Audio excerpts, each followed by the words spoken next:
Uygun fiyatlı bir iPhone arıyorsanız bu video tam size göre diyebilirim. iPhone SE 2023'te nasıl bir deneyim veriyor? Bu videoda detaylıca inceleyeceğiz ve deneyimlerimden bahsedeceğim. iPhone SE'yi 4 ay boyunca aralıksız bir şekilde kullandığımı söyleyeyim. Burada performanstan kameraya, ekrandan bataryaya her yönüyle yakından bakacağız. Öncelikle fiyatlardan başlayayım. Garantili bir şekilde iPhone SE'nin yenilenmiş versiyonunu 9500 bandında rahatlıkla bulabiliyoruz. İkinci el tarafında da temiz, tamir görmemiş bir iPhone SE'yi 8000 ile 9500 aralığında rahatlıkla bulabiliyoruz. Bu fiyatlarda güncel bir Android mi yoksa iPhone SE mi? Son bölümde konuşacağız. Şimdi ilk olarak tasarımla başlayalım ve son bölümde çok güzel bir özet geçip tüm deneyimlerimden bahsedeceğim. iPhone SE, iPhone 7 ve 8 serilerinde alıştığımız ekran kasa oranı ve aynı kasa boyutuyla karşımıza çıkıyor ve iPhone 8'den de tasarım yapısı itibariyle tek farkı güncel iPhone modellerinde de gördüğümüz arka kapaktaki Apple logosu kasanın tam orta bölümüne entegre edilmiş durumda. Malzeme yapısı noktasında da telefonumuz amiral gemisi düzeyinde üst segment premium bir yapıya sahip. Burada arka kapağımız cam,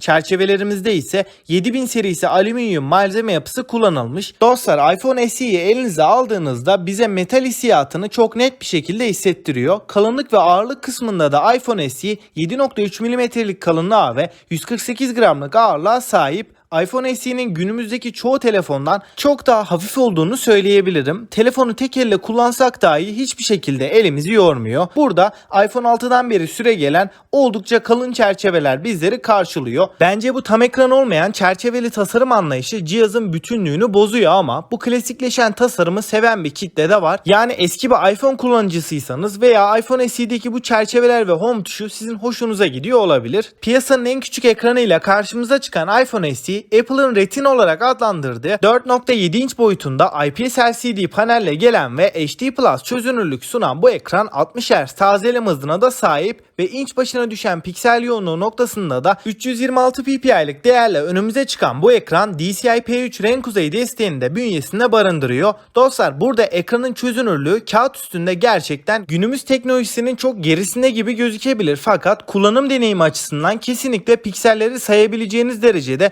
veya soluk kalitesiz bir görsel deneyim sunan bir ekranda gelmiyor. Ekranımızda renkler gerçeğe yakın bir şekilde gösterilebiliyor. Burada Apple gerçekten kaliteli bir IPS panel kullanmış. Güneş ışığı altında ekranı görme konusunda çok fazla zorluk yaşamadığımızı belirteyim. Dostlar, eğer ekran birinci önceliğinizse, yani telefondan çok fazla dizi film izlerim, YouTube'da takılırım diyorsanız iPhone SE'yi kesinlikle almanızı önermem. Çünkü hem ekran boyutunun küçük olması hem de kalın çerçeveleri nedeniyle herhangi bir video veya dizi film izlediğinizde görsel bütünlüğü bozan detaylardan diyebilirim. Şimdi ekrandan telefonumuzun en iddialı olduğu alanlardan birine, yani kameralarına geçersek, 12 megapiksel çözünürlüğünde f1.8 diyafram değerine sahip olan HDR yapay zeka ve portre modu destekli oldukça kaliteli bir sensörle karşılaşıyoruz. Bu kamera fotoğraf çekim kalitesi olarak şu anda bulunduğu 5000 TL bandındaki en iyi cihazlardan diyebilirim. Işık kaynağının yeterli olduğu ortamlarda fiyatına oranla çok iyi bir performans veriyor. Renkler olması gerektiği gibi gerçeğe yakın bir şekilde önümüze çıkıyor ve fotoğrafların detaylarında da kayıp yaşamadığımızı söyleyebilirim. Zaten SE 2020'nin ana kamerasının iPhone 11'in ana kamerasıyla yazılımsal birkaç farklılık haricinde de aynı olduğunu söyleyebiliriz. Özellikle ışığı doğru bir şekilde aldığınız zaman çok kaliteli kareler yakalayabiliyoruz. Şimdi iPhone SE'nin ön kamerasına bakarsak, maalesef burada iPhone 8'de birebir aynı kamera bizleri karşılıyor. Sadece yazılımsal olarak portre modu eklenmiş durumda. 7 megapiksellik f2.2 diyaframla gelen HDR ve yapay zeka destekli bir kamera burada kullanılmış. Cihazımızın video çekim performansına bakarsak, kamera konusundaki en etkili olduğu taraf video performansı diyebilirim. Burada 4K 60 FPS'te OIS desteğiyle birlikte oldukça başarılı videolar çekebiliyoruz. Bunun yanında yazılımsal olarak sinematik stabilizasyon ve EIS desteğimiz bulunuyor. Özellikle hareketli çekimler yaptığımızda iPhone SE'nin kamerası titreşimleri engelleme konusunda gerçekten çok iyi bir seviyede. İçerik üretmeyi düşünüyorsanız, bütçenizi daha yukarılara çıkartamıyorsanız da iPhone SE gayet yeterli olacaktır.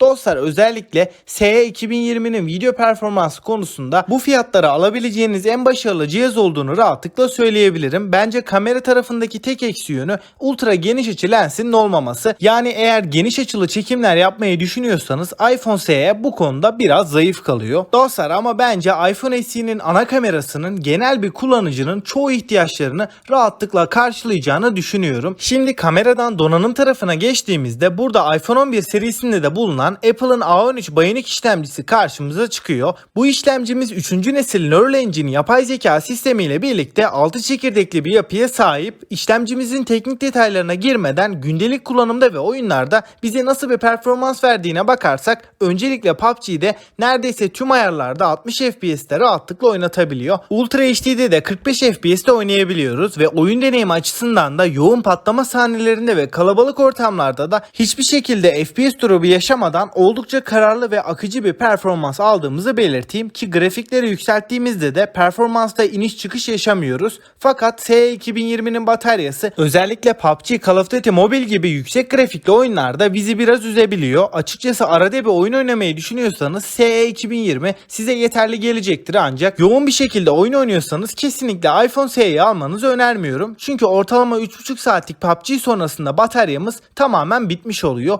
Bunu göz önünde bulundurmanızda fayda var. iPhone SE'nin gündelik kullanımdaki deneyimine bakarsak burada yeni gelen güncellemelerle birlikte de halen çok performanslı bir şekilde çalıştığını söyleyebilirim.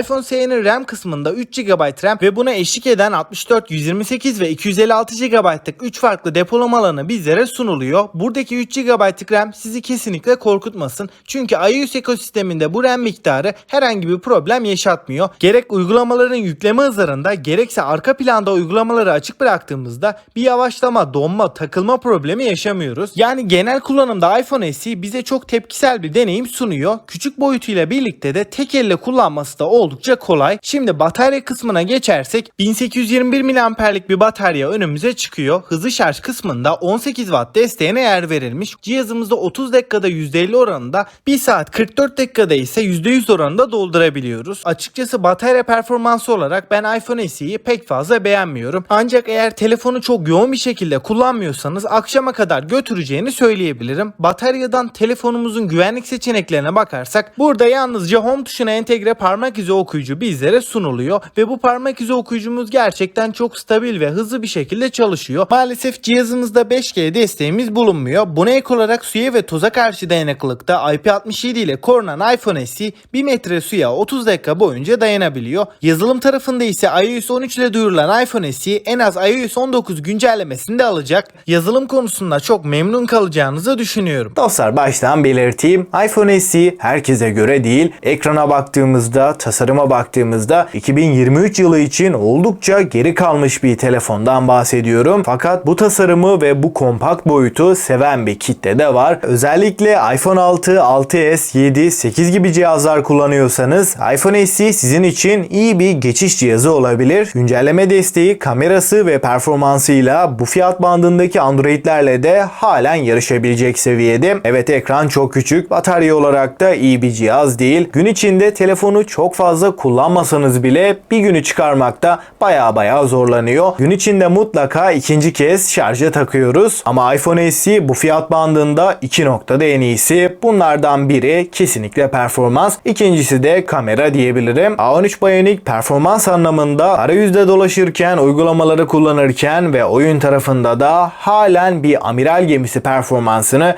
rahatlıkla verebiliyor. 3 GB RAM sizi kesinlikle şaşırtmasın. A13 Bionic ile beraber oldukça hızlı ve stabil bir deneyim alabiliyoruz. iPhone 13, iPhone 14 gibi güncel cihazlarla da günlük kullanım açısından performans olarak hissedebileceğiniz bir fark yok. Açıkçası iPhone SE minik bir canavar diyebilirim. 3 yıl önce çıkmasına rağmen halen güncel bir cihaz gibi hissettiriyor. Aynı şekilde kameralar kısmında da özellikle ana kamerasını fazlasıyla beğendiğimi belirteyim ve video performansıyla bu fiyat bandında rakipsiz bir telefondan bahsediyorum. Eğer küçük ekran boyutu ve bu klasik eski iPhone tasarımı sizin için bir problem değilse iPhone SE halen alınabilecek ve aldığınız zaman da en az 3-4 sene rahatlıkla kullanabileceksiniz. Baktığımız zaman da pek çok noktada yeterli bir telefon diyebilirim. Ama bence büyük ekranlı bir telefon kullanıyorsanız, yani Note 8 Pro boyutlarında 6.1 6.3, 6.4 inçlik bir ekrandan iPhone SE'ye geçmeyin. Çünkü bu ekran boyutuna alışamayabilirsiniz. Evet, performans kamera olarak gayet yeterli olsa da bataryası, ekranı ve bu eski tasarımıyla iPhone SE artık benim için alınabilir değil. Ancak bu demek değil ki bu telefon alınmaz. Eğer küçük ekran ve bu eski nesil iPhone tasarımı sizin için bir problem değilse, aldığınızda mutlu edecek, hiçbir problem yaşatmayacak bir telefon. Peki sizce iPhone SE 2023'te alınır mı? Görüşlerinizi mutlaka bekliyorum. Ve bu serinin devamı için de videoyu beğenmeyi ve abone olmayı unutmayın. Bir sonraki video kadar kendinize çok iyi bakın.